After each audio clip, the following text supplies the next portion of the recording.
one of the most greatest mistake any son can ever make is to think that what I am today in ministry is by my prayer, is by my study, is by my fasting, is by my connection. No, it's not true.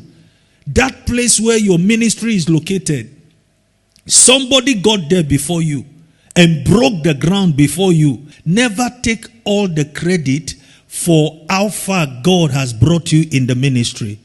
Never take all the credit for how far God has brought you in ministry. Nobody is an island. Don't forget the sacrifices of your spiritual father to get you where you are today. Now you can prophesy. Now you can read the Bible. Now you understand ministry because your spiritual father took the time to empower you. Never forget that where you are today, somebody paved the way for where you are today.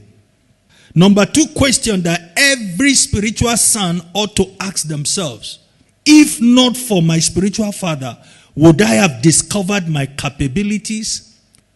If not for my spiritual father, would I have discovered my capabilities? Many sons don't ask these questions.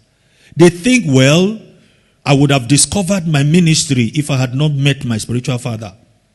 I would have become what I am today if I have not met my spiritual father. It's not true.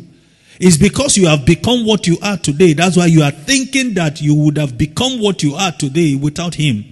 There are things you wouldn't have been able to discover about yourself had God not brought you under the man of God he brought you under.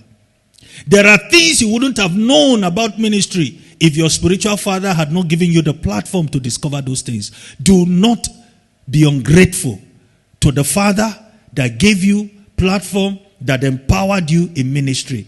The number 3 question that every son ought to ask themselves: if my spiritual father were to be my biological father, would I dishonor him? Would I dishonor my spiritual father if he was my biological father? Many sons are dishonoring their spiritual father.